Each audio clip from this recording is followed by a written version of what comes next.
Good evening, everybody. I'm Sanjeev Chauhan. Welcome to Mpedia. We have launched the online channel Mpedia for English medium students for various exams, MPPSC, MP Patwari, and other national level exams, SSC Bank for preliminary or objective type questions. Let's go through the physics. We are studying general science, and we are teaching you physics in a quick, fast, and precise manner.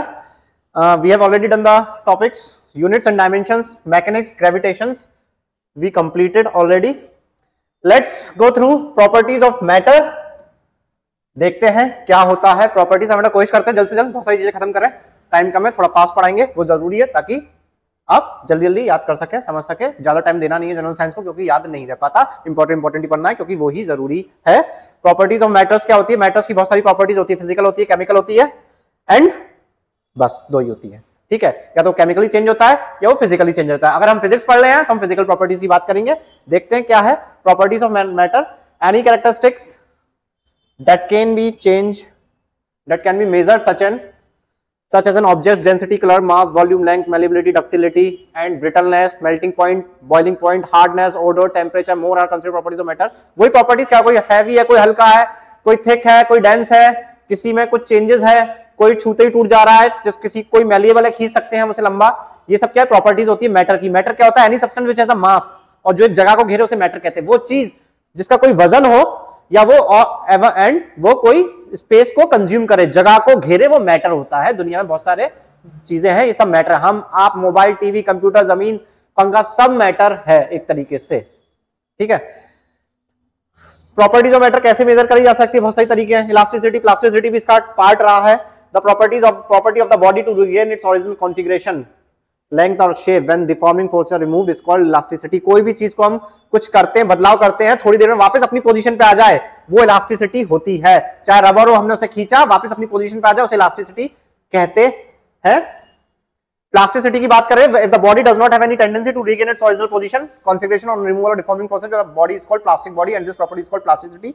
वो चीज जिसको अगर हम कुछ बदलाव करते हैं तो समय के साथ वो वापस अपनी पोजीशन पे ना आ पाए, वहीं के वहीं खींचा तो खींची चली जाए, तोड़ा तो टूट जाए, नहीं, मतलब उसकी पोजीशन, उसका शेप थोड़ा सा बदले तो वो अपना ओरिजिनल शेप रीगेन ना कर पाए, वो बदल जाए। Chewing gum, plasticity. If the body, putty, mud are close to perfectly plastic bodies. ठीक है ना, जो भी प्लास्टिसिटी, प्लास्टिक को अगर हम कोई भी चीज को प्लास्टिक की तरह खींचे तो खींची रह जाती, वापस अपनी पोजीशन रीगेन नहीं कर पाती, उसे कहते हैं प्लास्टिसिटी। ये प्रॉपर्टीज ऑफ मेजर को मेजर करने के लिए काम आती है, प्रॉपर्टीज ऑफ मैटर्स को। ठीक है, ये हो गया आपकी प्लास्टिसिटी। इलास्टिसिटी हमने ऐसी बेसिक चर्चा कर ली आपको समझाने के लिए। ठीक है, मेन मैटर्स तो यही है, जो प्रॉपर्टीज है फिजिकल प्रॉपर्टीज जो मैटर की, वो यही है: ductile, ductility, malleability and brittleness. ठीक है, डक्टाइल मटेरियल्स किसे कहते हैं? The physical property of matter that can be drawn into the thin wire is called ductility. वो मेटल्स या वो मटेरियल जिसको हम खींचे तो एक वायर के रूप में कन्वर्ट हो जाए, वायर के रूप में खिंच जाए। सिल्वर गोल्ड में ये होता है, अगर आप गन्ने वाली मशीन के अंदर गोल्ड डालेंगे तो वायर के रूप में खिंच सकते हैं, या फिर आप किसी छेद में से निकालेंगे और खींचेंगे तो वो मेटल वायर के रूप में बन जाता है बड़ी आसानी से। जिस पे हम स्ट्रेस दे वो वायर में कन्वर्ट हो जाए, वो फिजिकल प्रॉपर्टी मेटल की, कि उसे वायर में कन्वर्ट, थिन वायर में कन्वर्ट किया जा सके, उसे कहते हैं डक्टिलिटी। कभी ऑब्जेक्टिव में क्वेश्चन आ जाए metals can be converted into wires because of ductile, because it has ductile material, because it has ductility, its property is similar to ductility. Ductile होते हैं, वो बड़े आराम से वायर के फॉर्म में कन्वर्ट हो जाते हैं। मैलिएबिलिटी की बात करी जाए, मैलिएबिलिटी भी फिजिकल प्रॉपर्टी है ऑफ अ सॉलिड की टू बेंड और हैमर्ड और be hammered into a thin sheet. वो मटेरियल जिसको पीट के शीट्स के रूप में बना दिया जाए। थाली कैसे बनती है? वो मैलिएबल होना चाहिए मटेरियल, तभी वो थालियां बनती है। आप कभी हथौड़ा लेके कोई मटेरियल को ठोकते हैं, पीटते हुए देखा होगा, चपटा हो जाता है, वो कहीं ना कहीं शीट्स के रूप में हो जाता है, वो होते हैं मैलिएबल मटेरियल, उसे कहते हैं मैलिएबिलिटी। हाईली मैलिएबल होते हैं वो लोग। गोल्ड, सिल्वर, एल्यूमिनियम, कॉपर के साथ ऐसा होता है, अगर उन्हें ठोकना शुरू करें तो वो मैलिएबल हो जाते हैं। गोल्ड, सिल्वर डक्टाइल भी होते हैं, ऐसी बात नहीं है, और मैलिएबिलिटी भी होती है। तो मैलिएबिलिटी बहुत सारी चीजों में होती है। मैलिएबिलिटी हमने बता दी। ब्रिटलनेस, ब्रिटल मटेरियल की बात करते हैं तो ब्रिटल क्या होते हैं? वो मटेरियल जो कड़कड़ा के टूट जाए। पापड़ क्या है? ब्रिटल है, लेकिन वो मेटल नहीं है। The materials which have very small range of plasticity are called brittle material. वो मटेरियल जिसकी प्लास्टिसिटी बहुत कम हो, उसमें खिंचाव कम हो, ज्यादा खींचा तो टूट जाए, उन्हें कहते हैं ब्रिटल। ठीक है, these materials break as soon as stress is increase beyond the elastic limit. एक लिमिट से ज्यादा उसे खिंचा या तोड़ा या दबाया तब वो टूट जाते हैं। They are brittles. कांच क्या है? ब्रिटल है, ज्यादा खींच नहीं सकते कांच को। सेरेमिक, कास्ट आयरन, ये सब ब्रिटल है, जल्दी कड़कड़ा के टूट जाते हैं। ठीक है, ब्रिटलनेस भी याद रख लीजिए, ब्रिटल किन्हें कहा जाता है, कभी ऑब्जेक्टिव में आ जाए फिजिक्स के में तो अब बता सके। हम ऑब्जेक्टिव नहीं बता रहे, थ्योरी के वन लाइनर के फॉर्म में बता रहे हैं, तो वन लाइनर में समझ लीजिएगा, ठीक है। डक्टाइल बता दिया, मैलेबल बता दिया, ब्रिटलनेस बता दिया, ठीक है। उसके बाद देखते हैं फ्लूइड्स। फ्लूइड्स क्या होते हैं? आप सोचते फ्लूइड है, फ्लूइड जरूरी नहीं लिक्विड हो, फ्लूइड गैसेस को भी कहते हैं, हवा को भी फ्लूइड्स के फॉर्म में मानते हैं। फ्लूइड मैकेनिक्स, हवाओं की स्टडी, ठीक है। फ्लूइड्स भी होता है न्यूमेटिक एंड हाइड्रोलिक, पानी से संबंधित फ्लूइड्स होगा तो हाइड्रोलिक, और हवा से संबंधित होगा तो न्यूमेटिक कहते हैं, ठीक है। पी साइलेंट होता है, pneumatic. Fluids are the substances that can flow, जो फ्लो, उड़े, चले, बहे, उन्हें कहते हैं fluids. Therefore liquids and gases both are fluids. Liquid और गैसेस दोनों को फ्लूइड माना गया है, बिल्कुल याद रखिएगा। फ्लूइड को सिर्फ पानी पानी में समझिएगा, हवा को भी फ्लूइड्स माना गया है। अब फ्लूइड्स के बारे में बात करते हैं तो इनके फ्लूइड्स पे प्रेशर लगते हैं। प्रेशर कैसे मेजर करोगे? हवा में जो प्रेशर चल रहा है वो एयर प्रेशर, पानी में जो प्रेशर चल रहा है वो वाटर प्रेशर।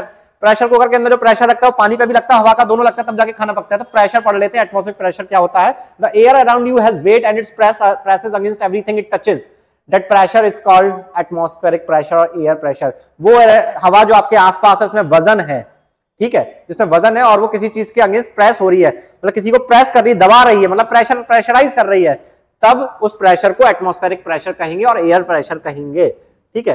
अगर प्रेशर, एटमॉस्फेरिक प्रेशर की, प्रेशर तो नॉर्मल हमने बता दिया, पानी हवा सब जगह होता है, लेकिन जब वो एटमॉस्फेरिक प्रेशर की बात करेंगे तो हवा की बात होगी, एयर की, ठीक है ना।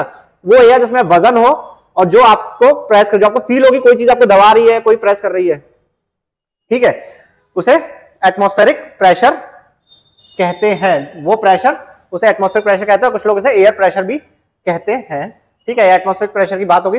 Atmospheric pressure commonly measure with the barometer. अब आपसे पूछ लिया जाए वो डिवाइस जो एटमॉस्फेरिक प्रेशर को मेजर करता है, it's a barometer. Remember this word, barometer is the device which measures the air pressure, ठीक है। बैरोमीटर किसने खोजा था? ये इंपॉर्टेंट है, इवेंजेलिस्टा टॉरिसेली ने खोजा था इसे, ठीक है। इस महिला ने खोजा था, Evangelista Torricelli invented the barometer. Barometer measures the atmospheric pressure. Barometer कहां कैसे मेजर करता है? In a barometer column of mercury in a glass tube rises और falls as the weight of the atmospheric pressure changes. एक tube होती है जिसमें mercury भरा रहता है और इधर रीडिंग होती है। जब ये ऊपर जाता है तो समझो प्रेशर कम है, और जब ये नीचे जाता है समझो प्रेशर ज्यादा है, ठीक है। इसीलिए एक ग्लास ट्यूब में मर्क्यूरी भर के रखते हैं, क्योंकि मर्क्यूरी बहुत जल्दी ऊपर नीचे होता है, ठीक है। वो एज राइज एंड फॉल्स से पता चलता है कि एटमॉस्फेरिक प्रेशर का वेट कितना, कितना प्रेशर पड़ता है। हमने आपको एटमॉस्फेरिक प्रेशर से थोड़ा सा इंपॉर्टेंट पढ़ा दिया है। नेक्स्ट देख लेते हैं क्या है। प्रेशर की यूनिट, जब एक यूनिट नहीं होती, कई यूनिट होती है, मोटी मोटी 2-4 यूनिट आपको बता देते हैं। एसआई यूनिट, दुनिया की सबसे बेहतरीन यूनिट जो होती है वो एसआई यूनिट है। इंटरनेशनल सिस्टम ऑफ यूनिट्स को एसआई यूनिट कहा जाता है। एसआई यूनिट ही स्टैंडर्ड मानी गई है ग्लोबली, ठीक है। सबसे बेस्ट एसआई यूनिट है इसकी पास्कल। आपसे पूछ लिया जाए एयर की एसआई यूनिट कौन सी है, तो आप पास्कल बताएंगे, एटमॉस्फेरिक नहीं बता पाएंगे, आप पीपीआई नहीं बताएंगे, पाउंड्स पर इंच नहीं बताएंगे, आप मिलीमीटर नहीं बताएंगे, मिलीबार्स नहीं बताएंगे, आप बताएंगे पास्कल्स। पास्कल होती है एसआई यूनिट एटमॉस्फेरिक प्रेशर की। प्रैक्टिकल यूनिट्स क्या होती है? और भी यूनिट्स होती है, लेकिन वो एसआई यूनिट होती है। Practical unit atmospheric pressure 1 ATM, 1 बार, 1 टॉर, ये सब ये भी प्रेशर की यूनिट्स होती है। कभी आपसे पूछ लिया जाए इनमें से कौन सी प्रेशर की यूनिट नहीं है, ये चारों प्रेशर की यूनिट है, ठीक है। ऑप्शन में आ जाए all of these are the pressure unit, but SI unit is one of them, only the pascal, ठीक है। बाकी सब नॉर्मल प्रैक्टिकल यूनिट है, इसमें भी नापा जा सकता है। एटमॉस्फेरिक प्रेशर में भी, एटीएम में भी, बार में भी, टॉर में भी, ठीक है। 1 atmospheric pressure, 1 ATM, 1 atmospheric pressure is equal to 1013 millibar. ये याद रख लीजिएगा, स्टैंडर्ड माना गया है, इज इक्वल टू 760 mm, ठीक है ना, 760 मिलीमीटर्स। ये भी याद रख लीजिएगा। मर्क्यूरी, ये सब मर्क्यूरी को के फॉर्म में आता है। मर्क्यूरी रख के नापा जाता है, पानी रख के नहीं नापा जाता, मर्क्यूरी रख के नापा जाता है, क्योंकि मर्क्यूरी में बहुत जल्दी चेंजेस होते हैं। वो हाल डिटेक्ट कर लेती है, जरा सा भी मूवमेंट या जरा सा भी एटमॉस्फेरिक प्रेशर में चेंज मर्क्यूरी बहुत अच्छे से डिटेक्ट करती है, इसलिए मर्क्यूरी का सबसे यूज किया। कभी पूछ लिया जाए बैरोमीटर में कौन सा मटेरियल यूज किया जाता है, मेटल यूज किया जाता है, मर्क्यूरी यूज किया जाता है, Hg, ठीक है। 1 ATM equal to 1013 millibar is equal to 760 mm, ठीक है। ये है, चलिए। Atmospheric pressure drops as altitude increases. Atmospheric pressure Ladakh is about half of Indore, ठीक है। देखिए जैसे जैसे ऊंचाई पे जाते हैं ना, एटमॉस्फेरिक प्रेशर गिरता जाता है। सिंपल से आपने कई किताबें पढ़ा होगा, ऊंचाई पे जाते हैं, एल्टीट्यूड पे चढ़ते जाएंगे, हमको लगेगा हवा बहुत तेज चल रही है, लेकिन प्रेशर कम होता है, एटमॉस्फेरिक प्रेशर कम होता है ऊंचाई पे, और जमीन पे एटमॉस्फेरिक प्रेशर ज्यादा होता है, क्योंकि एयर कॉलम्स हमारे ऊपर ज्यादा, हमारे कंधों पे ज्यादा वेट पड़ रहा होता है नीचे एज कंपेयर टू ऊपर। जब ऊपर चढ़ जाते हैं तो नीचे की हवा रह जाती है, ऊपर की हवा रहती है, तो हमारे ऊपर जो वेट पड़ रहा होता है ना एयर का, एटमॉस्फेयर का, वो कम पड़ रहा होता है as compare to surface of the earth. ठीक है, बुर्ज खलीफा पे चढ़ जाओगे तो एटमॉस्फेरिक प्रेशर कम लगेगा, ठीक है, और जमीन पे रहोगे तो एटमॉस्फेरिक प्रेशर ज्यादा रहेगा। कोई कुतुब मीनार पर चढ़ गया, वो कह रहा है बहुत एटमॉस्फेरिक प्रेशर है, तो दूसरा बुर्ज खलीफा पे चढ़ गया तो वो भी कह रहा है बहुत एटमॉस्फेरिक प्रेशर है, लेकिन दोनों का एटमॉस्फेरिक प्रेशर डिफरेंट होगा। जो बुर्ज खलीफा पे चढ़ा होगा उसका एटमॉस्फेरिक प्रेशर कम होगा, ठीक है ना। Atmospheric pressure drops as altitude increases, ये लाइन याद कर लीजिएगा, यही आपके क्वेश्चंस को रिजॉल्व करेगी, यही आपका साइंस का लॉजिक डेवलप करेगी, ठीक है। अब दूसरी बात है, लद्दाख पे जो एटमॉस्फेरिक प्रेशर है वो इंदौर के कंपैरिजन में आधा होता है। आप सोचते होंगे कि ये लद्दाख है तो प्रेशर नहीं, इंदौर और लद्दाख को मेजर किया जाए तो लद्दाख में एटमॉस्फेरिक प्रेशर कम है, इंदौर में एटमॉस्फेरिक प्रेशर ज्यादा है। लद्दाख ऊंचाई पे है, लेह लद्दाख, इसलिए वहां कम एटमॉस्फेरिक प्रेशर लगेगा। कहते नहीं है कि आपको सिकनेस हो जाती है ऑक्सीजन की, क्योंकि एयर प्रेशर कम होता है। एयर प्रेशर कम होगा तो ऑक्सीजन के मॉलिक्यूल्स हवा में कम होंगे लद्दाख में, इस कारण से ऑक्सीजन कम मिलेगा। तो हम है ऑक्सीजन, हमारा जो हार्ट और जो ब्रेन है जिसको आदत है अच्छा खासा ऑक्सीजन लेने की, वो हैंडल नहीं कर पाएगा एल्टीट्यूड रीजन, जिस कारण से हम कोमा में भी जा सकते हैं। जाने को तो मेरे कई लोग गए हैं, दोस्त एक फ्रेंड था वो लेह लद्दाख में, वो कोमा में चला गया था।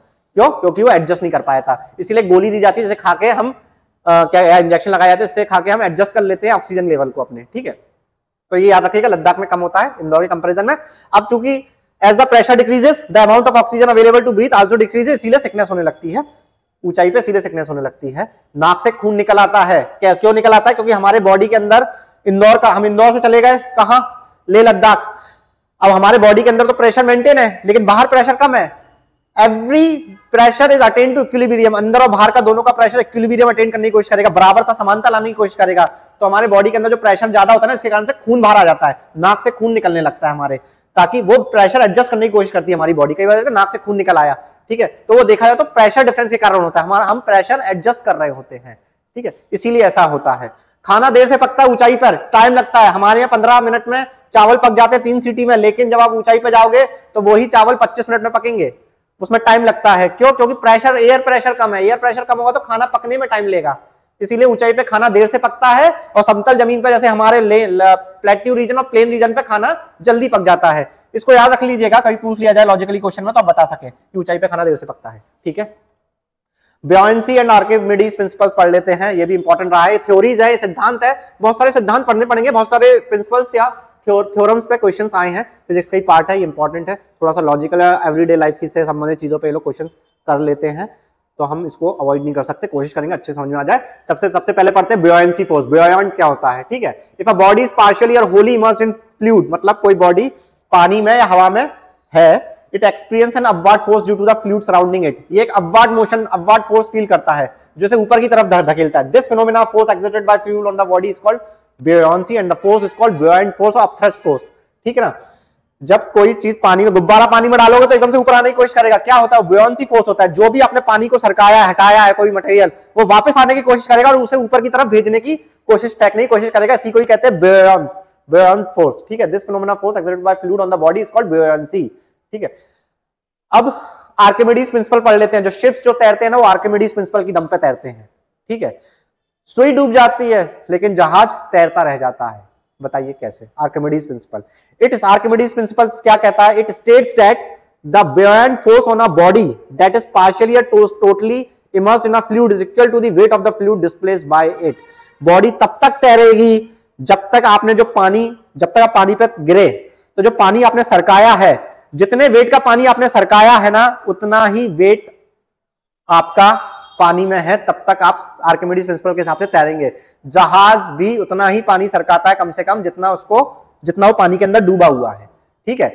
अगर कम पानी सरका के ज्यादा अंदर चला गया तो फिर वो उसका वेट, तो वो क्या कहते हैं, डूब जाएगा। इसीलिए कहते हैं नीचे की तरफ है ना टैंक्स लगाया जाता है, खाली टैंक्स, जिसके कारण ऐसा लगे कि हमने पानी बहुत सरका दिया लेकिन जो वेट है वो कम रहे, बॉडी का जो वेट है वो कम रहे। क्या कहता है? buoyant force on a body that is partially or totally immersed in a fluid is equal to the weight of the fluid displaced by it. मतलब उतना ही फोर्स जितना आपने पानी हटाया, उतना ही वेट का फोर्स अगर बैलेंस हो रहा है तभी आप पानी पे सरवाइव कर पाएंगे। जहाज जो है वो आर्किमिडीज प्रिंसिपल के बेसिस पे तैरते हैं। हम भी आर्किमिडीज प्रिंसिपल के बेसिस पे तैरते हैं। ऐसा नहीं हम बॉडी को सीधा रख लेते हैं, लेकिन हमारी बॉडी, हम क्या करते हैं, एक्चुअली हमारी बॉडी होती है खोखली, तो हमने पानी तो बहुत ज्यादा सरका दिया लेकिन हमारा वेट जो होता है ना उतना होता नहीं है जितना पानी के अंदर है, तो इस कारण से हम तैरते हुए दिखाई देते हैं, तैरते हैं। तो आर्किमिडीज प्रिंसिपल और बुयांसी प्रिंसिपल को याद रख लीजिएगा, कभी क्वेश्चन बने तो बता सकते हैं। Relationship between buoyancy and temperature, अगर आप टेम्परेचर बढ़ा देंगे तो बुयांसी फोर्स कम होगी, ठीक है ना। टेम्परेचर बढ़ाने से बुयांसी फोर्स कम होगी क्योंकि डेंसिटी कम हो जाएगी पानी की। पानी की जैसी डेंसिटी कम हुई, अब पानी के अंदर घुसने लगे, बुयांसी फोर्स कम हुआ तो आप बुयांट मतलब ऊपर की तरफ गए नहीं, आप नीचे की तरफ जाने लगेंगे, तो बुयांसी फोर्स कम हो जाएगा। इसे temperature is inversely proportional to buoyancy force. Why is it easier to float in an ocean than it is swimming pool? क्यों समुद्र में तैरना आसान होता है स्विमिंग पूल के कंपैरिजन में? ये आप सोचते होंगे ये कैसी बातें कर रहे हैं, लेकिन हाँ, आप समुद्र में आसानी से तैर सकते हैं स्विमिंग पूल के कंपैरिजन। लोग कहते हैं समुद्र में तैरना मुश्किल है, बिल्कुल मुश्किल है, लहरें आती हैं, अनइवन वाटर होता है। लेकिन अगर डेंसिटी की बात करी जाए पानी की, तो पानी की डेंसिटी समुद्र की ज्यादा होती है, स्विमिंग पूल की कम होती है। क्यों? क्योंकि समुद्र के पानी में नमक होता है, नमक के कारण पानी हार्ड होता है, वो हैवी होता है पानी, और हमारा वेट तो वैसे ही रहेगा, जितना हमारा स्विमिंग पूल में वेट है उतने वहां समुद्र में लगेगा। तो हम एक तरीके से गाढ़े पानी में तैरने की कोशिश करते हैं, तो हम तैर लेते हैं, इसलिए कोई दिक्कत नहीं होती। इसीलिए समुद्र के पानी में स्विमिंग करना आसान रहता है as compare to swimming pool में, ये माना गया है। इसीलिए डेड सी में तो इतना खारा पानी, इतना ज्यादा नमक है कि उसकी डेंसिटी इतनी ज्यादा है कि आपके कंपैरिजन में कि आप उसमें कभी डूबते ही नहीं है, ठीक है। ये हमने आपको बता दिया। बर्नौलीज प्रिंसिपल देख लेते हैं, क्या होता है बर्नौली का सिद्धांत, बर्नौलीज थ्योरम। थोड़ा सा बर्नौलीज पढ़ लेते हैं, क्या होता है। Bernoulli states that as the speed of moving fluid increases the pressure within the fluid decreases, ठीक है ना। जो फ्लूइड है, जो हवा है या पानी है, गैस और पानी, वो अगर तेजाई से मूव कर रहे हैं तो उसका प्रेशर कम होगा। अगर उसका मूवमेंट स्पीड ज्यादा है तो उनका प्रेशर कम होगा। इस पे कोई हमारे पास इमेज है तो अभी तो नहीं है इस पे कोई इमेज, ठीक है ना, हम आपको वैसे ही बताए थे वर्बली। इसने ये सिद्धांत दिया था कि speed of moving fluid increases then pressure decreases, ठीक है। जहां जहां तेजाई से हवा निकलेगी या गैस निकलेगी वहां प्रेशर कम होगा, लेकिन मूवमेंट ऑफ एयर ज्यादा होगा, मूवमेंट ऑफ वाटर ज्यादा होगा, लेकिन प्रेशर कम होगा। ये बर्नौलीज प्रिंसिपल कहता है। बर्नौलीज ने इसके साथ एक और चीज कही थी, the total mechanical energy of the moving fluid comprising the gravitational potential energy, pressure energy and the kinetic energy all are equivalent to or remains constant. सभी कांस्टेंट रहेंगी, चेंज नहीं होगी। ये जो आपने आपको बताया मैकेनिकल एनर्जी, उसकी कांस्टेंट रहेगी। मैकेनिकल एनर्जी कितनी, मैकेनिकल क्या क्या, प्रेशर, ठीक है, प्लस पोटेंशियल एनर्जी, ठीक है,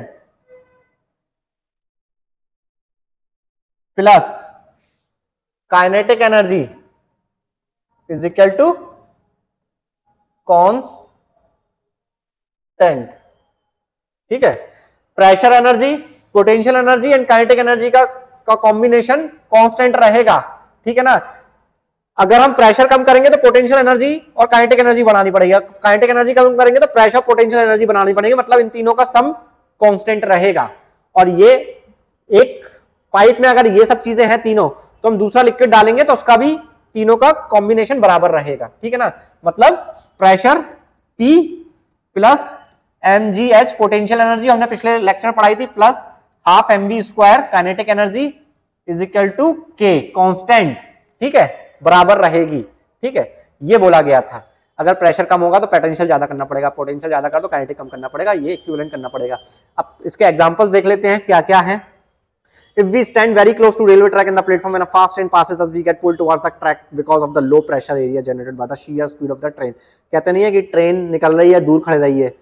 ये बात सच है कि ट्रेन आप ट्रेन से टकरा सकते हैं, इसलिए दूर खड़े रहिए, लेकिन आप ट्रैक से दूर खड़े हैं, 1 फुट या 2 फुट दूर खड़े हैं, ये रहा ट्रैक, आप 2 फुट दूर खड़े हो, ट्रेन निकल गई बगल से।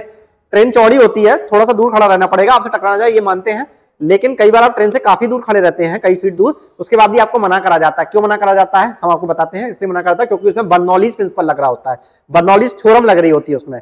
क्या कहती है बर्नौलीज थ्योरम? कि कोई भी चीज अगर बहुत तेजाई से मूव कर रही है ना, जब ट्रेन चलती है तो साथ में उसकी हवा भी बहुत तेजाई से चल रही होती है। हवा तेजाई से चल रही होती है, तो हवा तेजाई से चलने के कारण ना वहां पे वैक्यूम्स आने लगता है, गैप आने लगता है पहियों के बीच में, ट्रेन के ट्रैक के बीच में, जिसके कारण वो आसपास से तेजाई से हवा खींचती है। आपको पता है air flows always from higher pressure to lower pressure, high pressure से लो प्रेशर की तरफ ही एयर मूव करती है। तो आपके आसपास तो हाई प्रेशर होता है, लेकिन जो ट्रैक्स है उस पर तो लो प्रेशर होता है, तो एकदम से सारी हवा, आपके पीछे की हवा उस ट्रैक की तरफ जाने लगेगी जब ट्रेन निकल रही होती है। तो कहीं ना कहीं आप उस हवा के साथ खिंचे ना चले जाओ, इसीलिए आपसे बोला जाता है कि ट्रेन से दूर रहिए। ऐसा होता है, ठीक है ना। हमें ऐसा लगता है कि हम ट्रैक की तरफ खिंचे जा रहे हैं, और कई बार खिंच भी जाते हैं, क्योंकि एकदम से हवा उस जगह को भरने लगती है, क्योंकि हवा बहुत तेजी से ट्रेन के साथ निकलती है तो प्रेशर कम हो जाता है, प्रेशर कम होने लगता है उधर, तो हम उस तरफ खींचे चले जाते हैं। बर्नौलीज थ्योरम भी यही कहती है, speed of moving fluid increases, the pressure within the fluid decreases. तब प्रेशर कम होने लगे तो खाली जगह है जहां कम प्रेशर है वहां हाई प्रेशर वाला एरिया उसे भरने लगेगा, ठीक है। तो इसी चक्कर में हम भी उस तरफ जा सकते हैं। तो ये एक एग्जांपल रहा है, हमने आपको एक रियल लाइफ के तौर पे एग्जांपल के तौर पे बता दिया। कभी आपसे पूछ लिया जाए कि ट्रेन से दूर क्यों रहना चाहिए तो आप बता दीजिएगा बर्नौलीज प्रिंसिपल लगता है वहां पर। How an airplane takes off, कैसे हवाई जहाज उड़ता है, कैसे एरोप्लेन उड़ता है। When an airplane moves on the runway, the shape of the wings of airplane is designed in such a way that the air flowing over the upper side of the wing has to cover more distance than the air flowing underneath at the same time. Hence, on the upper side of the wing, air velocity is higher than the lower side, and the pressure is lower on the upper side of the wing, making the aircraft take off when the air tries to move from higher pressure to lower pressure. समझे आप, मैं समझाता हूँ। हवाई जहाज का जो plane होता है ना, एरोप्लेन जो होता है ना, उसकी जो विंग्स होती है ना, वो आप देखते होंगे ऊपर नीचे करते हैं, वो इस हिसाब से बनी होती है, ऊपर कर्व होता है और नीचे फ्लैट होती है। कई बार प्लेन आप देखेंगे, हल्का दिखेगा, हवा दोनों तरफ से जा रही होती है, ऊपर से भी नीचे से भी, लेकिन ऊपर से ज्यादा तेज जा रही होती है क्योंकि नीचे हवा कम होती है और ऊपर की तरफ हवा ज्यादा होती है, तो ऊपर हवा ज्यादा उसे हवा मिलती है एरोप्लेन की विंग्स को, उसके पंखुड़ी को, तो जिससे हवा बहुत तेजाई से ऊपर से कटते हुए निकलती है। जब हमने आपको बताया था बर्नौलीज प्रिंसिपल में कि जब हवा तेजाई से मूव करे तो वहां लो एयर प्रेशर डेवलप होने लगता है। जब लो एयर प्रेशर डेवलप होने लगता है तो नीचे हवा हाई प्रेशर की होती है, तो वो ऊपर की तरफ भागने लगती है, जिससे प्लेन को एक थ्रस्ट मिलता है ऊपर की तरफ उड़ने के लिए, इसलिए प्लेन आसानी से टेक ऑफ हो जाता है, ठीक है, आसानी से उड़ जाता है। आप देख सकते हैं ये विंग्स है, इस तरीके से यहां से हवा आ रही है, यहां से हवा आ रही है, ठीक है। अब हवा यहां से टकराई, यहां से टकराई, यहां से स्पीड से निकल गई, नीचे से भी स्पीड से निकली, लेकिन ऊपर ज्यादा स्पीड से निकली नीचे के कंपैरिजन में। यहां हवा एयर मूविंग फास्टर और यहां as compare to air moving slower. फिर हाई यहां पे लो प्रेशर डेवलप हो जाएगा और यहां पर हाई प्रेशर डेवलप हो जाएगा, ठीक है, इधर नीचे हाई प्रेशर डेवलप हो जाएगा। अब ये हाई प्रेशर हवा नीचे से ऊपर जाने की कोशिश करेगी, इसी कारण से नीचे से ऊपर जाने की कोशिश करेंगे, हवा ऊपर जाने की कोशिश करेगी, इसी कारण से फिर ये प्लेन लिफ्ट होने लगता है, उसको एक जर्क नीचे से भी हवा मिलने लगती है, तो आसानी से उड़ जाता है, इंजन पे प्रेशर कम पड़ता है। ये होता है एरोप्लेन के उड़ने का फिनोमेना। ऐसे ही एरोप्लेन लैंड करता है, ऊपर हवा कम मिलती है, नीचे हवा ज्यादा मिलती है, तो नीचे की हवा तेजी से मूव करनी पड़ती है, तो नीचे लो प्रेशर डेवलप हो जाता है जब लैंड करते वक्त।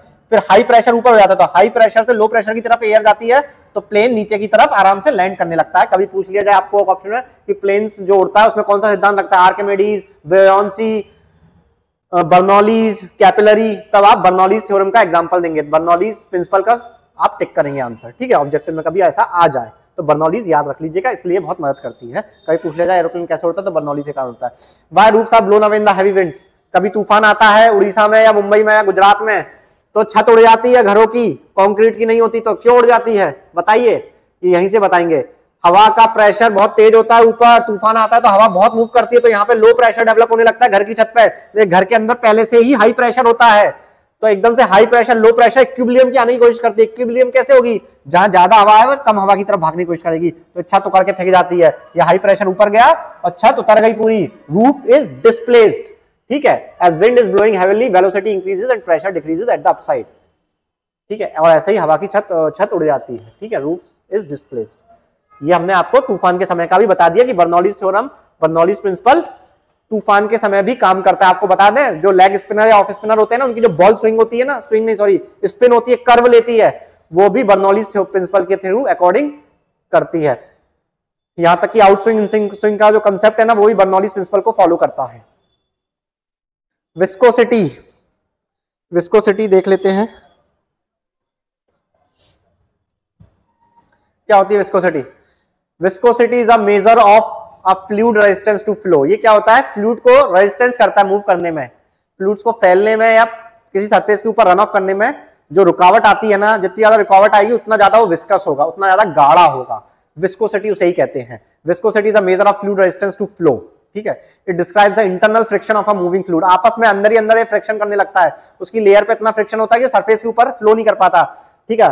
हनी जैसा शहद कहां फ्लो कर पाता है, जहां पड़ा है वहीं पड़ा रह जाता है। A fluid with large viscosity resists motion because its molecular makeup gives it a lot of internal friction, ठीक है। जो ज्यादा विस्कस होगा उसका मॉलिक्यूलर मेकअप ऐसा होता है कि वो आपस में इतना ज्यादा फ्रिक्शन करते हैं कि आगे नहीं बढ़ पाते, है ना, ऊपर से भी और नीचे से भी। A fluid with low viscosity flows easily because its molecular makeup results in very little friction when it is in motion।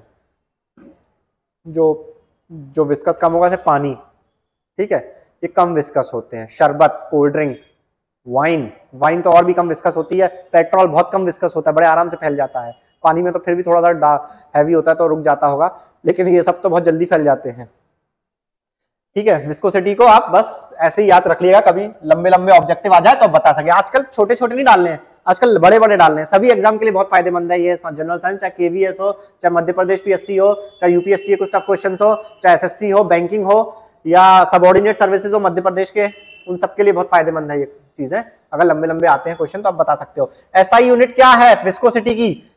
पॉइजोइली SI unit है, याद रख लीजिएगा, एसआई यूनिट, ठीक है ना। Poiseuille is the SI unit of viscosity. हर किसी को याद नहीं रहता, सब गच्चा खा जाएंगे। अगर आप याद करके गए, कभी पूछ लिया, टफ क्वेश्चन आ गया तो आप बड़े आराम से लगा सकते हैं आंसर, ठीक है। पॉइजोइली नोट्स बनाते चलिए जो मैं बताता रहा हूं वन लाइनर के, ठीक है। The viscosity of liquids decreases rapidly with an increase in temperature and the viscosity of gases increases with an increase in temperature. देखिए क्या कह रहा है, जो लिक्विड होता है ना उसकी विस्कोसिटी कम होती है अगर टेम्परेचर के साथ। अगर हम शहद को गर्म करें ना तो शहद फैलने लगेगा, थोड़ा पतला होने लगेगा, तो वो कम विस्कस होगा, कम गाढ़ा होने लगेगा, ठीक है। और थोड़ी देर हवा में ठंडे में रख दें तो गाढ़ा हो जाता है। दाल नहीं होती, दाल पतली होती है जब गर्म होती है, जैसे हम थोड़ी देर के लिए रखते हैं तो गाढ़ी हो जाती है। दाल गाढ़ी होगी, इसमें पानी डालो और इसको कम विस्कस करो, ये टेम्परेचर के ऊपर रहता है, ठीक है। इसीलिए क्यों? क्योंकि उसकी डेंसिटी कम हो जाती है, उसके मॉलिक्यूल्स दूर होने लगते हैं हीट होने के कारण, उसका वॉल्यूम फैलने लगता है, जिस कारण से वो आराम से उधर भगने लगता है लिक्विड, तो वो विस्कस कम हुआ। With increase temperature viscosity decreases, ये लिक्विड में होता है। लेकिन गैस में viscosity of gas increases with an increase in temperature, gas की विस्कोसिटी बढ़ने लगती है। गैसेस में ये उल्टा होता है, याद रखिएगा, क्योंकि सारी हीट के कारण सारे मॉलिक्यूल्स आसपास आने लगते, पास आने लगते, तो वो हवा थोड़ी हैवी होने लगती है टेम्परेचर के साथ, ठीक है। ये हमने आपको बता दिया विस्कोसिटी के बारे में। देखते हैं इसके अलावा और क्या चीजें हैं। सरफेस टेंशन कितना बचा है? अरे बाप रे, बहुत बचा है। सरफेस टेंशन क्या होता है? 30 सेकंड का गैप लेंगे। आए नहीं क्या सर? अरे मैं तो चलता रहेगा 1.5 घंटे तक, वो जैसे आएंगे मैं रोक दूंगा। मैं तो लंबी है साइंस तो खिंचती रही रात भर तक, उनको मतलब आ जाएंगे, मेरे को हिट करते हुए रुक जाऊंगा। अरे यार तो उनसे बोलो फिर आधे घंटे बाद आ ही जाना, मैं आधे घंटे के अंदर खत्म कर रहा हूँ। आने दो उसको, जैसे ही आ जाएंगे कर लेंगे। कह दो उनको सर खत्म होने वाला है, उनको कह देना खत्म होने वाला है, ठीक है। Okay, sorry for this interruption. Surface tension, the liquid surface behaves like a stretch elastic membrane which has a natural tendency to contract and tends to have a minimum possible surface area. Okay, this property of liquid is called surface tension. Surface tension is equal to force upon length. ठीक है, चलिए। Liquid surface क्या होता है? वो एक elastic material की तरह बिहेव करने लगता है। देखना कर्वलीनियर होने लगता है, थोड़ा सा इंटैक्ट सा दिखता है कि मतलब वापस अपनी पोजीशन रीगेन कर लेता है, ठीक है। इलास्टिक मेम्ब्रेन होती है पतली सी, मतलब बन जाती है, होती क्या है उसमें, ऐसा कुछ होता नहीं है। which has a natural tendency to contract or attract each other. सारे मॉलिक्यूल्स को अपनी तरफ कॉन्ट्रैक्ट और अट्रैक्ट करने की tendency, tends to have minimum possible surface area, ताकि वो कम से कम सरफेस एरिया घेरे, जहां वो पड़ा हुआ लिक्विड कम से कम सरफेस एरिया घेरे, कम से कम सरफेस एरिया कैप्चर करे। इस तरीके से वो उसकी टेंडेंसी होती है लिक्विड की, ठीक है। इसी प्रॉपर्टी को लिक्विड को कहा जाता है सरफेस टेंशन, जिसके अंदर ये करने की प्रॉपर्टी ज्यादा होती है, कम से कम सरफेस एरिया घेरने की प्रॉपर्टी कम होती है, अपने आसपास अपने मॉलिक्यूल्स को आपस को खींच के रखने की प्रॉपर्टी ज्यादा होती है, इलास्टिक रहने की प्रॉपर्टी ज्यादा होती है, उस लिक्विड का सरफेस टेंशन ज्यादा होगा, ठीक है ना। That liquid has more surface tension, this property of liquid is called surface tension. Surface tension का फॉर्मूला होता है फोर्स पर यूनिट लेंथ, एक पर्टिकुलर लेंथ में कितना फोर्स लग रहा है वो ही सरफेस टेंशन है। जितना ज्यादा फोर्स लगेगा उतना सरफेस टेंशन ज्यादा होगा, कम एरिया में जितना ज्यादा फोर्स लगाएगा उतना सरफेस टेंशन ज्यादा होगा, ज्यादा एरिया में कम फोर्स लगाएगा तो सरफेस टेंशन कम होगा, ठीक है। देखा जाए तो surface tension is directly proportional to force. Surface tension of a liquid decreases obviously with temperature and become zero at critical temperature. उबलता हुआ पानी पे तो जीरो हो जाता है, इतना हीट दे दी, इतना टेम्परेचर बढ़ा दिया कि वो बिल्कुल ही धुआं छोड़ने लगा, तो उसमें कोई सरफेस टेंशन बचता ही नहीं है, खत्म हो जाता है। जैसे जैसे टेम्परेचर बढ़ता है लिक्विड का सरफेस टेंशन डिक्रीज होता है, जैसे जैसे टेम्परेचर बढ़ता है लिक्विड का सरफेस टेंशन डिक्रीज होता है। आप कभी पानी उबालिएगा वो फैलने लगेगा, उसकी डेंसिटी कम होने लगेगी, इसका मतलब वो वॉल्यूम ज्यादा कैप्चर करने लगेगा, ठीक है। ये है surface tension of a liquid decreases with temperature. ये याद रखिएगा। पानी की बूंदे देखी होंगी, ओस की बूंदे कैसी गोल गोल गोल गोल मोती जैसी होती है, उनका सरफेस टेंशन बहुत अच्छा होता है। ड्यू पॉइंट, ड्यूज बहुत अच्छे होते हैं, वो सरफेस टेंशन बहुत अच्छा होता है उनका। ठीक है, हमने आपको सरफेस टेंशन बता दिया। सरफेस टेंशन पूछा जाए तो इलास्टिक मेम्ब्रेन की तरह काम करता है। सरफेस टेंशन में पूछा जाता है टेंडेंसी टू कॉन्ट्रैक्ट है, अट्रैक्शन है, मिनिमम पॉसिबल सरफेस एरिया घेरती है। ये एक ऑब्जेक्टिव का बन सकता है option. Surface tension, surface tension का फॉर्मूला पूछा जाता है, किस पर डिपेंड करता है? फोर्स एंड लेंथ पे। सरफेस टेंशन घटता है टेम्परेचर बढ़ाने पर। ठीक है, ये सब ऑब्जेक्टिव्स ही हैं आपको जो दिखाई दे रहे हैं, जहां जहां अंडरलाइन कर रहे हैं उसे याद कर लीजिएगा, है ना। ऐसे ऑब्जेक्टिव रटने लगेंगे ना तो कभी कुछ नहीं हो पाएगा। समझ के थ्योरी के अंदर ऑब्जेक्टिव निकाल लोगे ना देख के, you will be the genius of the general science. चलिए आइए नेक्स्ट देखते हैं, क्या इसके एग्जांपल्स देख लेते हैं। Examples of surface tension, droplets. मैंने बोला पानी की बूंदे, अरे रेन, बारिश की बूंदे जो होती है गोल गोल क्यों गिरती हैं? क्योंकि उसमें सरफेस टेंशन बहुत अच्छा होता है। ठीक है, ओस की बूंदे गोल गोल क्यों होती है? रात में सुबह उठते हैं बूंदे दिखती हैं, उनमें सरफेस टेंशन बहुत अच्छा होता है। पानी पे कुछ लोग चल लेते हैं, इंसान नहीं, कीड़े छोटे छोटे देखे होंगे। मच्छर पानी पे कभी डूबता नहीं, पड़ा रहता है।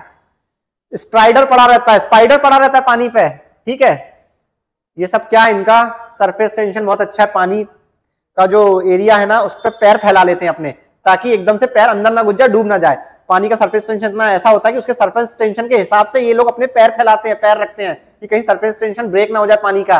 तो वॉकिंग ऑन वाटर, जो इंसेक्ट्स पानी में पड़े रहते हैं, वो सरफेस टेंशन का एग्जांपल है। फ्लोटिंग अ निडल, हल्का सा सुई धीरे से गिराऊंगा ना पानी के ग्लास के ऊपर तो वो डूबेगी नहीं, वो पानी के सरफेस टेंशन पे अपने आप को एडजस्ट कर रही है, उतना ही एरिया कर रही है, उतना ही वाटर डिस्प्लेस कर रही है जहां सरफेस टेंशन टूटे नहीं, उसका एक थिन इलास्टिक लेयर बनी रहे पानी की। ठीक है, सोप्स एंड डिटर्जेंट का यूज करते हैं। क्यों करते हैं? कभी पानी गाढ़ा है, उसमें अपन ने साबुन डाल दिया, इजिली प्रोड्यूसेस लेदर, मतलब झाग बहुत आसानी से दे रहा है, मतलब उस पानी को हल्का कर दिया गया, उसका सरफेस टेंशन तोड़ दिया गया। सोप्स और डिटर्जेंट यही करते हैं। पानी का सरफेस टेंशन ज्यादा होगा तो अब कपड़े अच्छे से धुल नहीं पाते, हाथ अच्छे से साफ नहीं हो पाते, गंदे रह जाते हैं, क्योंकि एक तरीके से चिपचिपाहट रह जाती है, इलास्टिसिटी, पानी पूरा फैल नहीं पाता, वो सरफेस टेंशन लेके सारे मॉलिक्यूल्स अपने आप में जकड़े रहता है, मॉलिक्यूल्स को अलग नहीं करता। जितने ज्यादा मॉलिक्यूल्स अलग अलग होंगे उतना ज्यादा आपके हाथों पे पानी फैलेगा, अच्छे से साफ होंगे, इसीलिए सोप्स एंड डिटर्जेंट्स का यूज किया जाता है। This helps the cleaning of clothes bye lowering the surface tension of the water so that more readily soaks into pores and soiled areas। ठीक है, पानी कोने कोने तक कपड़ों में चला जाए, गंदगी साफ कर दे, इसीलिए साबुन और पाउडर डिटर्जेंट का यूज करा जाता है पानी के सरफेस टेंशन को तोड़ने के लिए, उसको हल्का करने के लिए। ठीक है ना, कहा नहीं जाता soft water readily produced leather and hard water does not readily produce leather, मतलब हल्का पानी अच्छे से झाग देता है और हार्ड वाटर, गाढ़ा पानी, झाग अच्छे से नहीं देता। ठीक है ना, चलिए ठीक है। बबल्स, सोप डिटर्जेंट पढ़ लिया। बबल्स आर राउंड, जो बुलबुले होते हैं ना जो लाते बच्चों के लिए बबल्स छूटते हैं, झाग होता है जो बबल्स उड़ते हैं, वो सरफेस टेंशन के कारण होता है। सरफेस आपसे पूछ लिया जाए बबल के बारे में, surface tension of water provides the necessary wall tension for the formation of bubbles with water, the tendency to minimize that wall tension pulls the bubbles into spherical shape. ठीक है ना, बबल्स जो है surface tension के कारण उनकी wall है ना में टेंशन कम होता है। ठीक है, जिसके कारण बबल बन जाते हैं पूरी तरीके से, तो बबल्स भी एग्जांपल है सरफेस टेंशन का।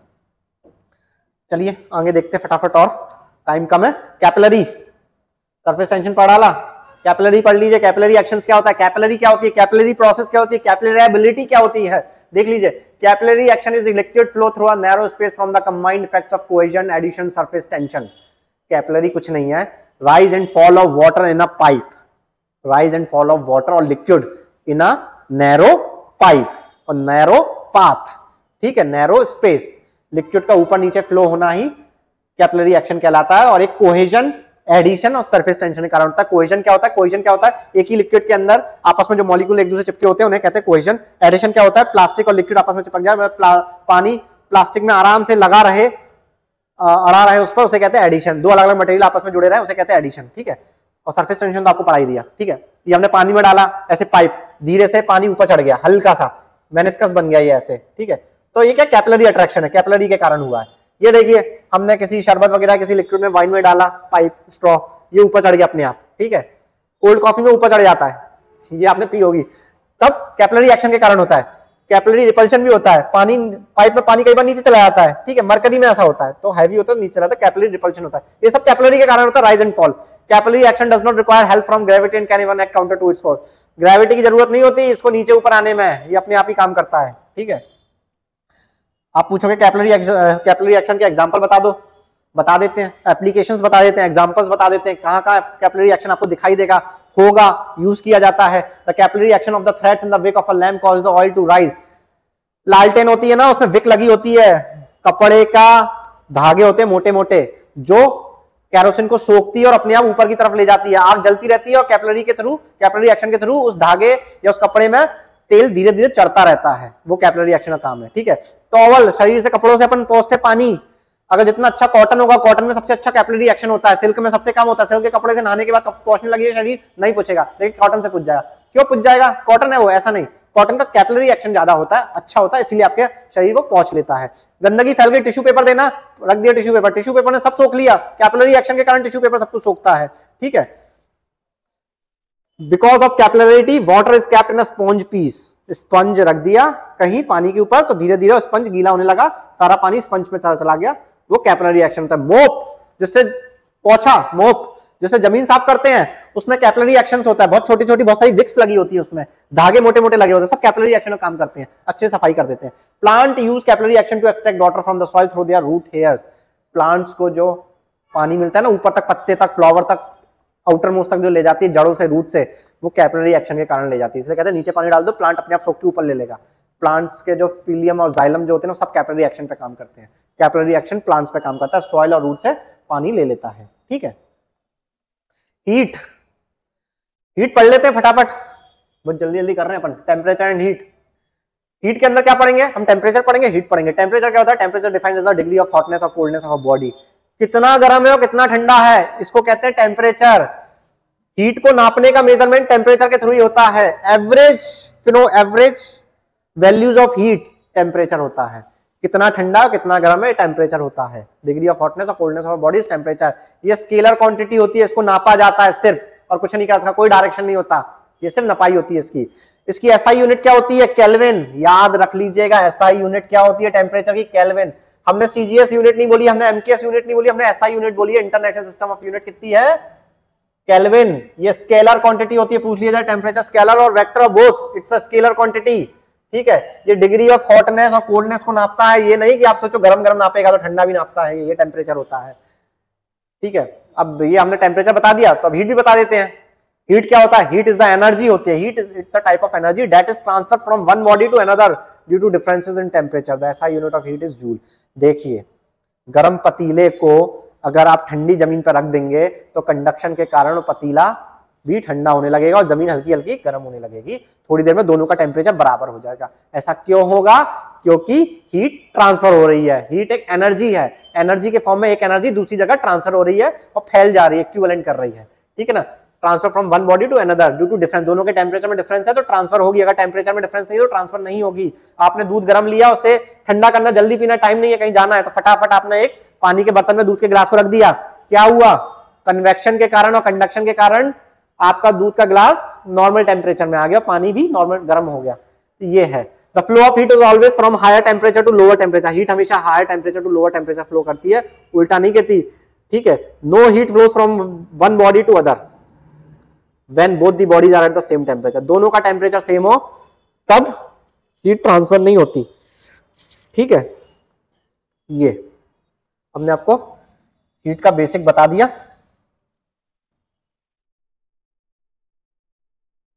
टेम्परेचर की इक्वेशन पहले तो देख लीजिए, एक यूनिवर्सल इक्वेशन है, जिसे कहते हैं ideal gas equation. PV is equal to NRT. यहाँ पी प्रेशर है, वी वॉल्यूम है, एन नंबर ऑफ मोल्स है, आर कांस्टेंट है, टी टेम्परेचर है।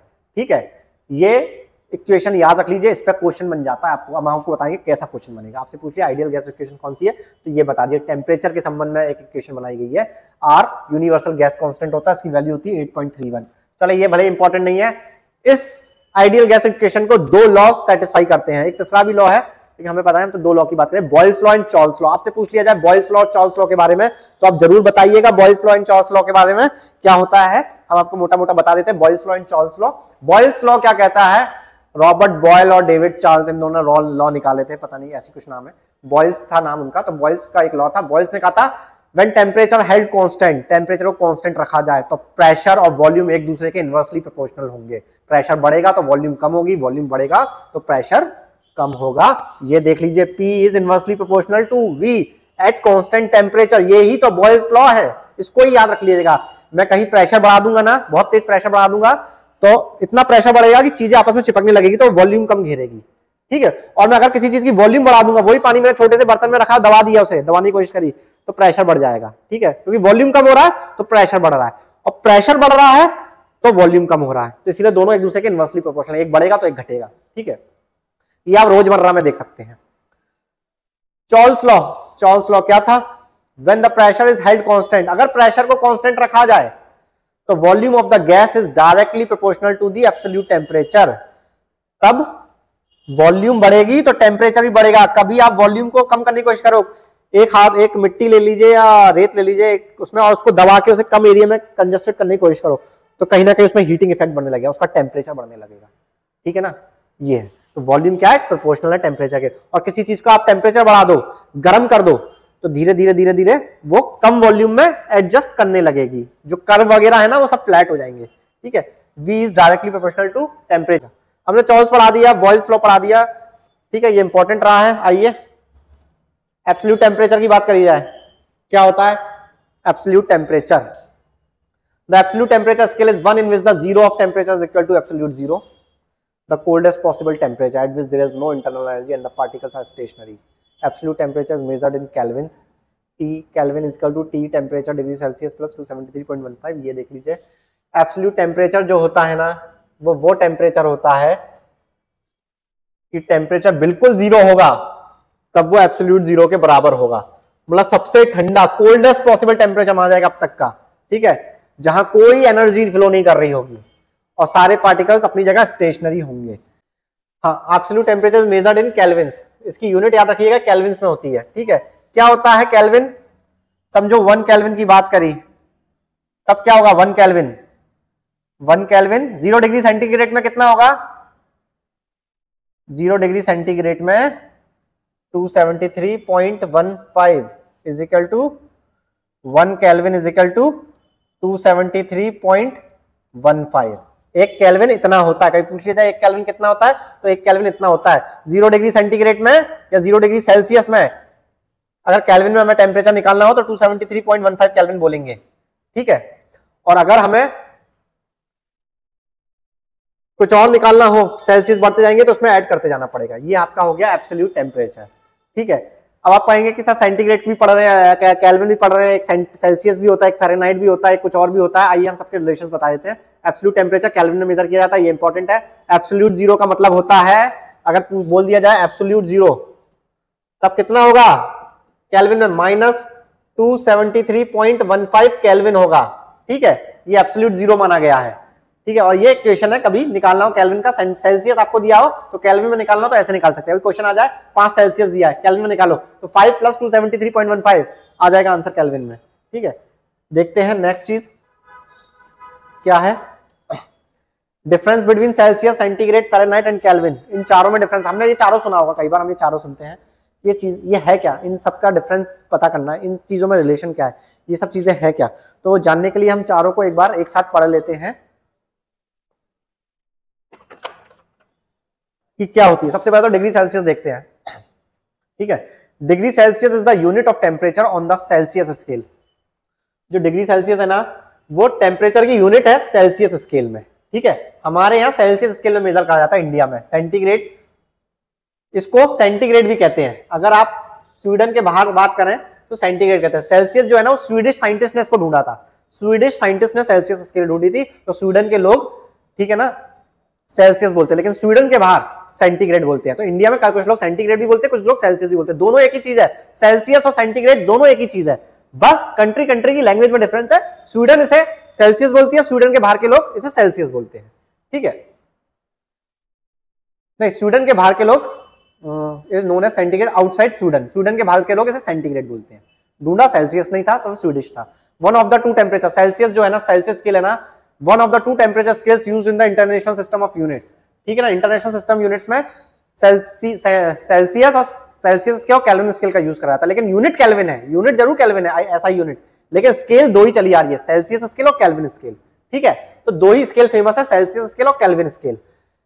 Most major country use this scale, the other major scale is Fahrenheit. America Fahrenheit का use करता है, ज्यादातर कंट्री सेल्सियस स्केल यूज करेगी, केल्विन स्केल यूज करेगी, लेकिन दो तीन कंट्री ऐसी है, अमेरिका अपना अलग ही चलता है, अमेरिका फ़ारेनहाइट कहता है। Fahrenheit is still used in the United states, और कुछ आइलैंड्स, कुछ ऐसे आइलैंड्स है जो अमेरिका जिस पे अपना मदद करता है, इनकी इकोनॉमिक या उनके अंदर क्षेत्र में आते हैं, उन आइलैंड्स पे फ़ारेनहाइट चलता है। और लाइबेरिया में भी एक कंट्री है अफ्रीका की, ईस्ट वेस्टर्न अफ्रीका में लाइबेरिया, वहां पर भी फ़ारेनहाइट बोला जाता है टेम्परेचर मेजरमेंट करने के लिए, लेकिन अपने यहाँ सेल्सियस चलता है।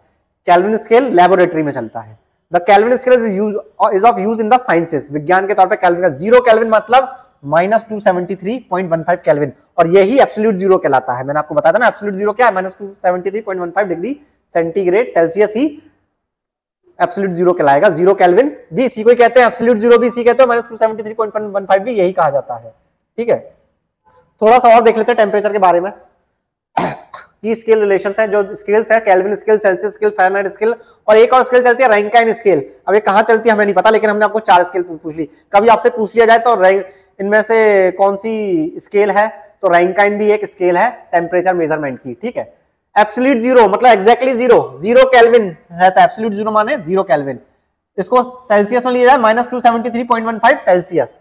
ठीक है, इसको फ़ारेनहाइट में लिया जाए -459.67 फ़ारेनहाइट, और रैंकाइन में 0 डिग्री रहता है, मतलब इक्विवेलेंट रहता है केल्विन के रैंकाइन में। ठीक है ना, ये 4 है, 0 का मतलब 0 केल्विन होता है। लेकिन अगर डिग्री सेल्सियस में कहा -273 डिग्री सेंटीग्रेड, इतना ठंडा क्रायोजेनिक्स इंजन उस पर काम करता है, जो क्रायोजेनिक्स होते हैं ना, ठंडी चीजों, बहुत ज्यादा ठंडी चीजों पे, सुपर कूल चीजों पे काम करे, वो -273.15 डिग्री सेल्सियस पे काम करते हैं। कहते हैं क्रायोजेनिक्स स्टडीज, क्रायोजेनिक टेम्परेचर्स।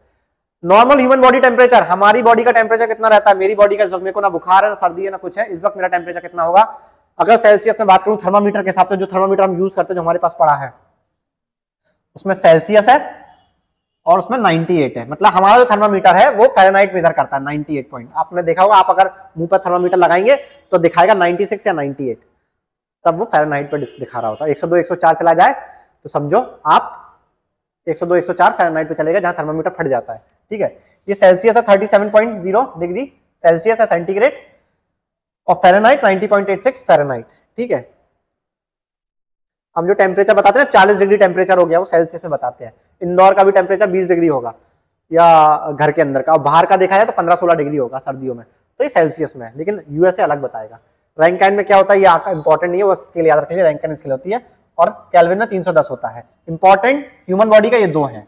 ठीक है, और ये चारों तो इंपॉर्टेंट है ही अगर एब्सोल्यूट जीरो की बात करी जाए। Water's boiling point at 1 atmospheric pressure, पानी कितने में गर्म होता है, 100 डिग्री सेल्सियस से पानी गर्म होने लगता है, उबलने लगता है। फ़ारेनहाइट पे 211 में होने लगता है, और केल्विन में 373 पे होने लगता है। कैसे, टी बताया था केल्विन में।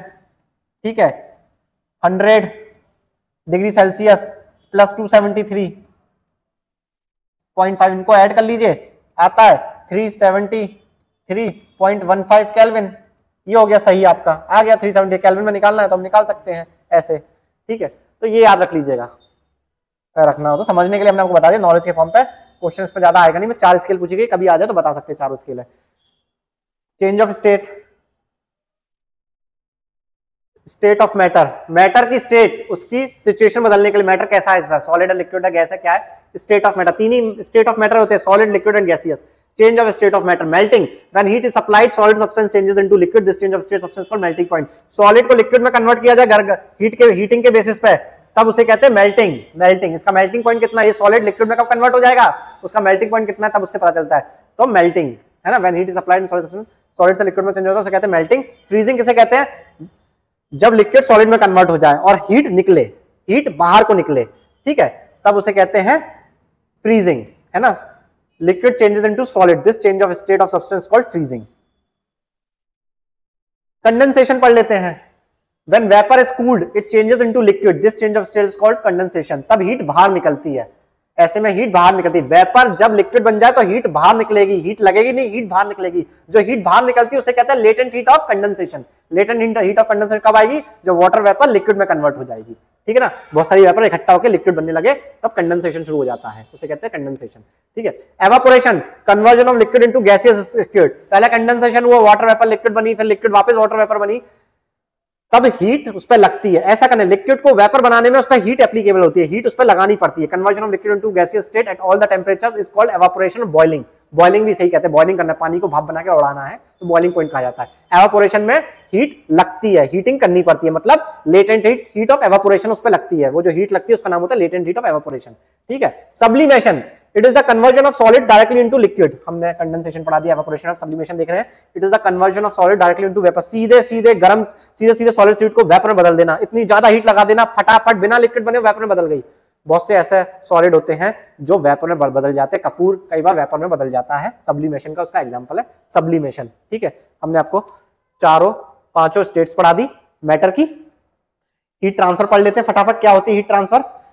हीट एनर्जी, हमने बताया था हीट एनर्जी ट्रांसफर होती है। Heat energy transfer from a body at a higher temperature to a body at a lower temperature. गर्म बॉडी ठंडी बॉडी में की तरफ हीट ट्रांसफर होती है बाय 3 डिफरेंट वे, 3 तरीकों से होती है, ठीक है। 3 different way, they are conduction, convection and radiation. 3 तरीके से हीट ट्रांसफर होती है, कंडक्शन, कन्वेक्शन, रेडिएशन। देखिए, गरम करा, आग लगाई, आग उस पर पड़ रही है, आग को छू तो सकते नहीं है, पकड़ तो सकते नहीं है, एक तरीके से रेडिएशन ही तो है, लपट पड़ रही है, लपट हीट की, हीट का रेडिएशन पड़ रहा है उस पर, ठीक है। तो ये रेडिएशन हुआ। मेटल के बर्तन के अंदर पानी पड़ा हुआ है, ठीक है, जिसके कारण वो गर्म हो रहा है तो भाप निकल रही है हवा में गरम गरम हवा निकली। यहाँ हाथ रखोगे तो आपका हाथ गर्म होने लगे स्टीम से। वो स्टीम क्या है? कन्वेक्शन है। कंडक्शन क्या है? जो पकड़ने वाला हैंडल है, जो मेटल का बर्तन है ना, वो पूरी तरीके से गर्म हो रहा है, लाल हो रहा है, तो वो कंडक्शन के कारण हो रहा है। कुछ भी मेटल चम्मच रखोगे, चम्मच गर्म हो जाएगी, तो वो कंडक्शन के कारण हो रही है। ये होता है तरीका। कंडक्शन क्या होता है? In conduction heat transfer occurs between object by direct contact. जब डायरेक्ट कांटेक्ट हो तभी हीट ट्रांसफर होती है। गर्म बर्तन में आपने एक चम्मच डाल दी, चम्मच गर्म होगी, कंडक्शन हुआ। गरम पतीला दूध का एक स्टील के बर्तन के ऊपर रख दिया, मेटल के आयरन के प्लेट के ऊपर रख दिया, तो आयरन की प्लेट भी गर्म हो गई, तो ये कंडक्शन हुआ। जमीन के ऊपर रख दिया, जमीन कंडक्शन के कारण गर्म हो रही है। कन्वेक्शन क्या हुआ? In convection the heat transfer takes within the fluid. Liquid और गैस जो होती है ना, वो हवा में जो हीट ट्रांसफर हो पानी के थ्रू, गर्म पानी फैल के जाए तो फिर और चीजों को भी गर्म कर देता है, तो वो कन्वेक्शन होता है। हवा, गर्म हवा पड़ रही है, आपकी शरीर गर्म हो गया लपटों के कारण, लू की लपटों के कारण, तो कन्वेक्शन के कारण हो गया। रेडिएशन, छत पे खड़े, heat transfer occurs through electromagnetic waves without involving particles. Direct contact touch नहीं हो रहा, कोई भी चीज छू नहीं आ रही, एक फील हो रहा है कि कोई रेडिएशन पड़ रही है। हीट ट्रांसफर इलेक्ट्रोमैग्नेटिक वेव्स के कारण अगर कोई चीज गर्म हो रही है तब रेडिएशन होता है। इसमें पार्टिकल्स इन्वॉल्व नहीं होते, कोई पार्टिकल्स का मूवमेंट नहीं हो रहा होता है, पार्टिकल्स आपको छू के नहीं जा रहे होते हैं, बस एक रेडिएशन पड़ रही होती है। अल्ट्रावायलेट लाइट पड़ती है सुबह सुबह पीठ पे, तो अपन गर्म होने लगते हैं। कंडक्शन का आप सुबह सुबह उठ के जो मुंह हाथ धोते हो ना, हाथ मुंह धोते हो, ठीक है ना, वो सब कंडक्शन होता है। कन्वेक्शन, ड्रायर, हवा, ड्रायर ब्लोअर चला दिया आपने बाल सुखाने के लिए, वो कन्वेक्शन के कारण। रेडिएशन, छत पे खड़े होकर सर्दी में बाल सुखाने के लिए या फिर अपने शरीर को गर्म करने के लिए रेडिएशन, सूरज की रोशनी पड़ रही है गरम गरम, वो रेडिएशन होती है। कंडक्शन में डायरेक्ट कांटेक्ट होता है, कन्वेक्शन में कांटेक्ट डायरेक्ट नहीं होता लेकिन पार्शियल होता है, लेकिन हवा और पानी का फ्लो वो पड़ता है, उसके कारण कन्वेक्शन होता है। जो समुद्र का जो पानी होता है कभी गर्म कभी ठंडा होता है, फ्लो करता हुआ जाता है, गर्म पानी फैलता है, warm currents and cold currents आप ज्योग्राफी पढ़ोगे, वो कन्वेक्शन का एग्जांपल्स है। रेडिएशन तो आपको पता है, लेंस का यूज करो, लाइट का यूज करो तो रेडिएट होने लगती है, चीजें गर्म होने लगती है। कभी कभी मेटल से रेडिएशन निकलती है, इसकी कारण बॉडी काली पड़ जाती है, न्यूक्लियर बॉम्ब फटता है तो रेडिएशन निकलती है, जिसके कारण चीजें गर्म होने लगती है, जलने लगती है, वो भी रेडिएशन का एग्जांपल्स है।